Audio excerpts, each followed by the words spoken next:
back for episode 4 of my favorite topic, cybersecurity. How are you?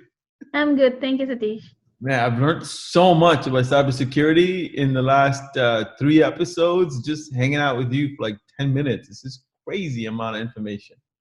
You have become a cyber expert now.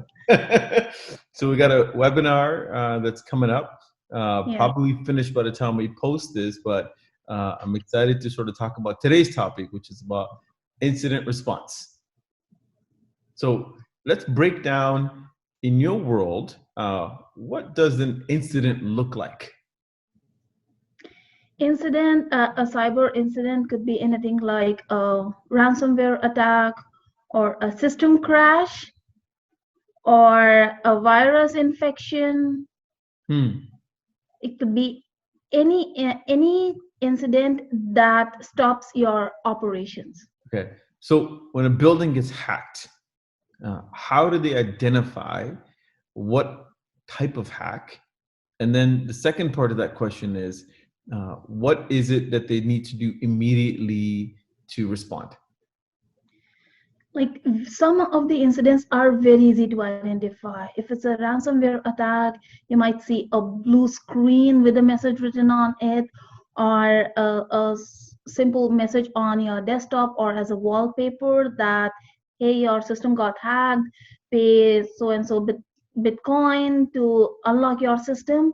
Or if you see some encryption on your system, like some of the files got encrypted, or Hmm. if you see some suspicious files on your system. Right. Some incidents are very easy to identify, but some are difficult. Like if in certain form of cyber attack, you might experience a very slow system or very slow network.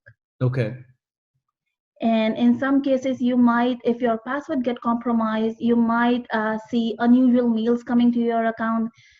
You have received this mail because you have changed your password or do this.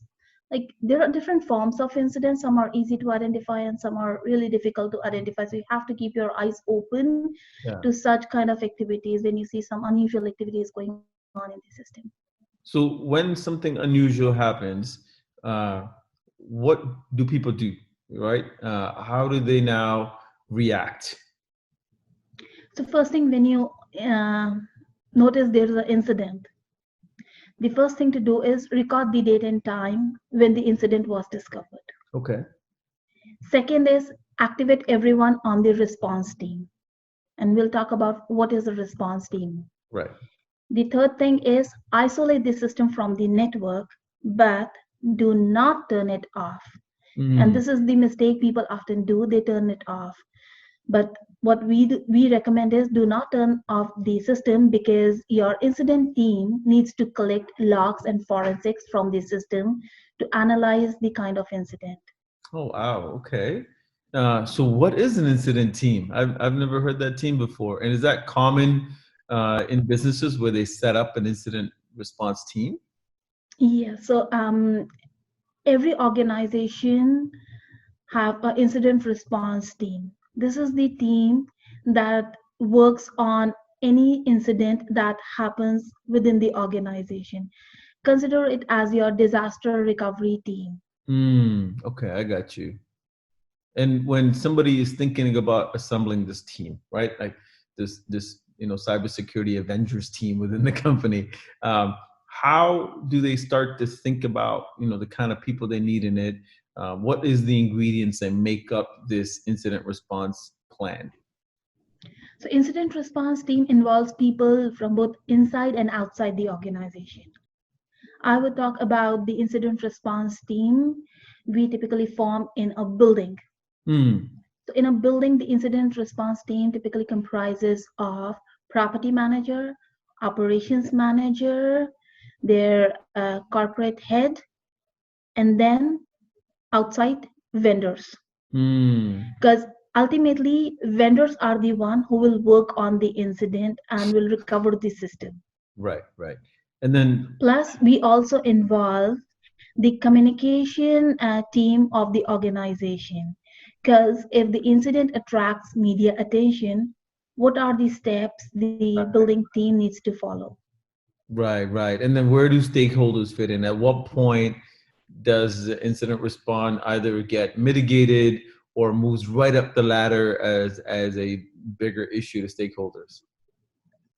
It really depends on the type of incident. If it's a small incident like a system crash, or a ransomware where the organization decided not to pay the Bitcoin, then we keep the incident to property level and vendors get involved. Right, But right. if the incident is massive and it attracts media attention, it might lead to building evacuation, or tenants got locked up in their space and they release the news to media. That's where we Mhm. need to involve the media team of the organization. Plus, if there is a legal implications to the incident, let's say tenants, they filed a legal suit because they got locked down in their area. So that's where you need to involve your legal team. So it really Now, depends on the kind of incident and to what level it triggered. so who designs this plan? Is it something that companies sort of do organically? Is it something that companies can bring in, K-Tech Labs to do? Like, who designs an incident response plan? Incident response plan is a joint work of organization and a third party consultant. So we at KTech Labs, we work closely with the building team and corporate to design an incident response plan, which Mm, involves involving all the stakeholders, property team, corporate, legal, and vendors. Plus, we also do tabletop exercise. Once the incident response plan is designed and developed, we do tabletop exercise like what will happen if this incident occurs, what are the steps we need to do in order to understand the correctness of the plan. very interesting. And the one word that I'm still sort of stuck on that you mentioned was this idea of forensic. I mean, it's a scary word. I think lab coats and like, Yes. people coming in to sort of dissect stuff. But in your world, does the forensics get involved at every level of incident? If you can sort of break down like, you know, uh, nuisance to like, I don't know, big urgent shutdown, what are maybe some levels within types of incidents? So for that, let me walk you through the incident response cycle. Right. So it starts with planning. So what we start with is we create an incident response team. We discuss what are the whom to involve in the incident response team, the stakeholders. Then we create awareness, and once the plan is formed, we test the plan. So at this stage, forensics are not involved. The second stage, where someone detects or reports an incident, Mhm. that's where forensics get involved. Because Mm, once the incident is detected, we need to collect and record the logs related to the incident. That's where forensics get involved, and that's why I said do not turn off your system. right. Okay. In the third stage, we assess and we decide whether it's really an incident. Once we decide yes, it is an incident, we triage and we prioritize and we work on that incident. Right. Then comes the fourth phase, that's the respond phase of the incident response plan. In this phase, we contain the incident. We prevent it from spreading in the network. Mm, And we work with the forensic to analyze the incident and to recover the system and bring back the operations to normal. right. The last stage is the post incident stage. And this is my favorite. So, from all the phases, we learn what led to the incident.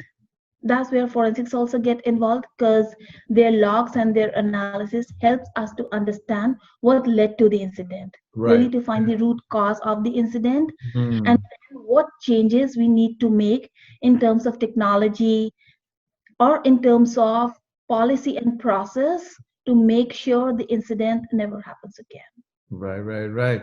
It's very interesting because I know, your company is very much focused on protecting infrastructure, right? But the infrastructure breach all leads to the same hackers looking for data. Yes. And whether they hack a Wi-Fi router, an HVAC, or somebody's actual laptop with some kind of a USB key, or phishing, as you said in previous Mhm. episodes, all of these methods of entry have the same focus. How do I steal data? Yes, And your job might be to find a way to go, hey, all this sort of started with a thermometer that was plugged in versus a phishing email. true. What we're trying to protect is still the same data. Yes. Man, what a complex world. I love it. Thank you for sharing a little bit more information on another weekly episode of cybersecurity with Harsha.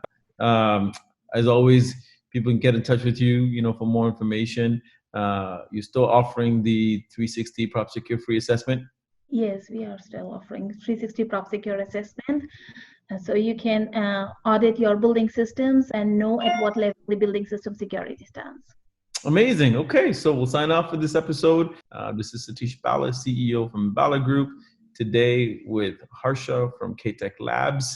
And we'll be back for another episode next week. Thank you again for your time. We'll see you soon. Thank you. Okay, bye-bye.